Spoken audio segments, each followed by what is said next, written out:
Hi guys, I'm out in the glorious spring sunshine.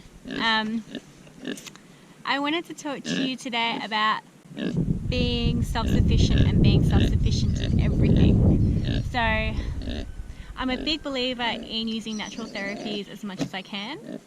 I do believe that modern medicine has its place, but I do like to try and use natural therapies where I can first.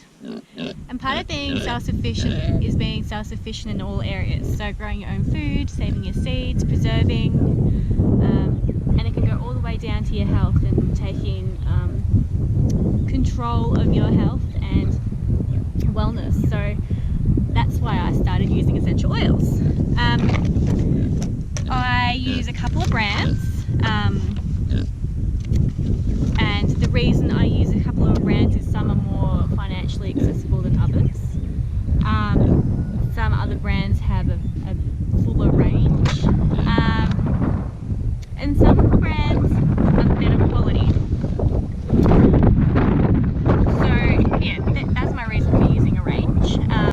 Now while modern medicine does have its place, it is a chemical and they often do have side effects. So while they do work, or they work majority of the time, they can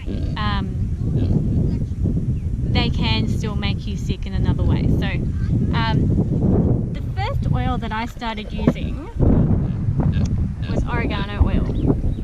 Now you want to make sure that it's a food grade oil that you can consume, but oregano is a natural antibiotic. It's a very hot oil and it tastes foul, so you don't eat this, you don't put it in your mouth or straight on your skin. I put it in a capsule and I dilute it with olive oil. You can use fractionated coconut oil, you could use any other oil that's safe to eat. So I only need 1 drop. People use up to 4. I take it 3 times a day for a couple of days until my symptoms subside, but I use it for things like colds and flus if I don't have time to be sick, which I never do have time to be sick, to be honest.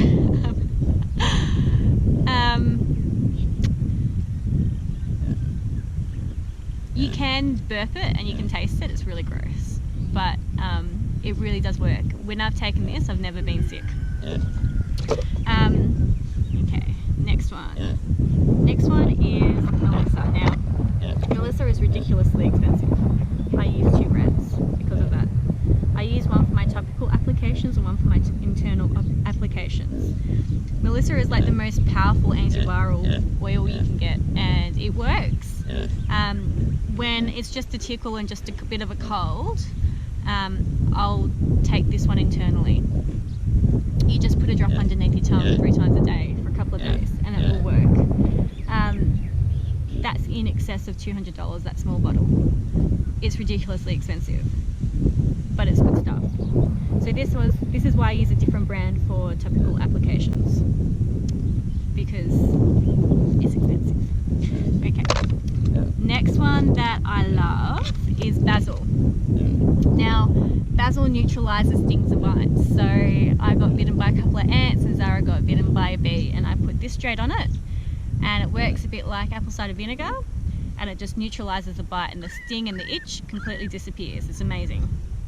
Okay.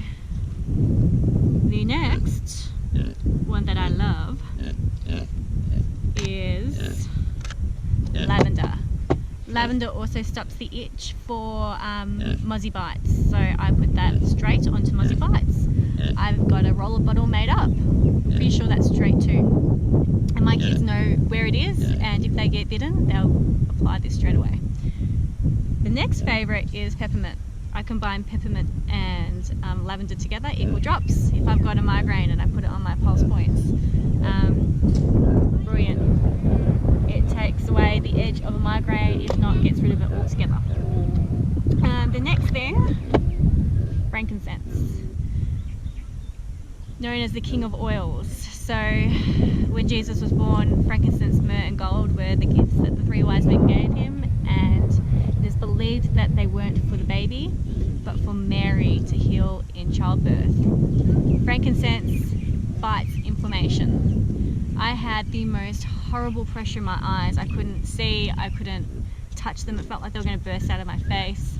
I had a migraine. I was bedridden for 3 days, I think it was, and that was a few weeks ago in one of the vlogs where I wasn't in it and we caught the bunny, and yeah, I wasn't feeling well. The only thing that made me feel better, and it was instantly, it was this stuff. I put a drop under my tongue every couple of hours and it got rid of all the inflammation that was putting pressure on my eyes, and the next morning I woke up like nothing had been wrong. So frankincense is awesome. Okay, what else do I love? It's hard to choose. It's hard to choose my favorites. I've got so many. My favorite in the diffuser is a trio. Sorry? My diffuser blend, and this is what you would often find in my diffuser if you come over, is 3 drops of spearmint, 3 drops of tangerine, and 3 drops of lemongrass. You could use orange and lime or lemon, and it will be equally as delicious, but these are just really relaxing and fresh. I just love the way that the house smells with these in it. Okay, what else have I got in here? Now I make up quite a few blends that I use in roller bottles. So I've got like a headache blend that's got extra oils instead of just the peppermint and lavender.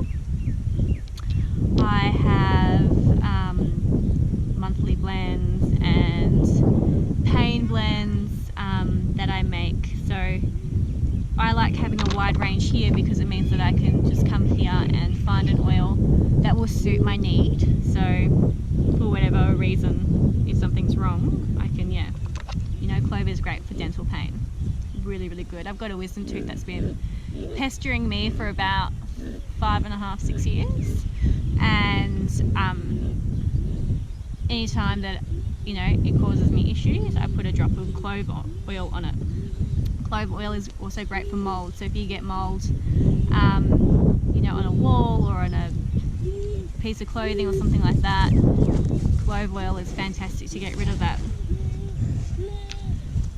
I love my citrus oils, so lime, lemon and orange. They're great in soda water.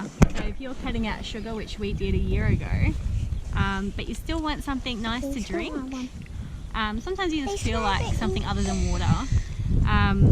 A drop of this in soda water, very cold soda water, is absolutely delicious. And you want to make sure that they're the highest grade therapeutic oils you can get your hands on.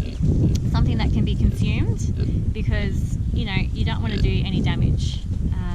You know, there are cheap oils out there. I've used cheap oils before, and they're just nowhere near as good as these. You can tell in the colour and the smell that they're just not the same. Wintergreen is another favourite.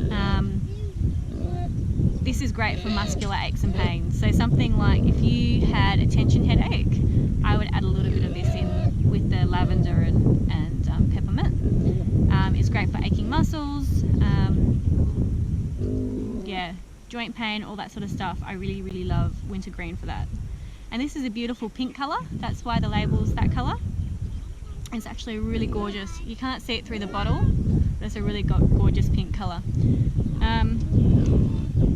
See if there's any more that I can't live without. I've got quite a few in here. Helichrysum is it's going to be the last one I'm going to show you today. Helichrysum stops bleeding. So you can pop some of this on a cut. Obviously you might need stitches or something like that. If you need stitches, go get stitches. But if you've got a cut that doesn't require stitches but is in an area that bleeds a lot, using something like Helichrysum is great. And it's really good for your skin. So if you've got a pimple or you know, a blemish, or you just want to put it on, you know, aging skin, and you mix it with something like jojoba oil or fractionated coconut oil, this is the oil to go to. So I really like this one. It doesn't smell all that good. You know, some of them are from the tree resins and barks, so they're not floral or citrusy, but it's kind of a weird smell. It's kind of like a tree, very woody, kind of a little bit bitter. So I wouldn't take this one internally as much, but this is great for your skin. So yep, that's why I use essential oils, because I want to look after my health, my skincare, and clean my home naturally. And with oils I can do that. It's just like, you know, growing heirloom seeds. You can keep the seeds and you can keep growing them, and you can take control of that aspect of your life. This is, you know, one of the ways I take care of my health. I'm going to pop you up to the house now. I'm going to show you a couple of other things I use for my health to keep myself well and my family well. I also use these gel caps. You can get them straight from doTERRA, but I haven't run out yet, so I bought these before I signed up to doTERRA. And I pop my oils in here. You just grab one out and you pull it apart. Can you hold the camera for me, Squiz? You just pull it apart like that. I pop a drop of oil in here and I top it up with olive oil. You can use fractionated coconut oil. And then you pop the lid on and you swallow it like you usually would. Another thing I use is activated charcoal. I'll mix this with water if someone's having a tummy bug or food poisoning or something like that. It absorbs toxins and then you just pass it through your system. It's really effective for that. Olive leaf extract, my oldest son adores this, but it's really great for immune boosting and helping with a fever or with cold and flu symptoms. And the last thing that I use is colloidal silver. This is great for a heap of different things, but I use it for immune support. It helps fight bugs, viral infections and all that sort of stuff. Do some research on colloidal silver. It's pretty amazing stuff. It can also sanitize water. So this is something to be aware of and to research. And, you know, using a range of natural therapies that suit you and your family. It's just really important to do your research, talk to a naturopath or a doctor, and of course if symptoms persist, go see a doctor. They have a wealth of knowledge, they have a wealth of tools that they can use, but it's great if you can use a natural remedy first. Thanks for watching, and I'm going to post some recipes on my blog. A recipe for a monthly blend, pain blend for muscular aches and pains, a headache blend, and I'll see if I've got another one that I can throw in there. And I will see you guys tomorrow. Paul's got the day off, so we will be working on the farm together. See ya.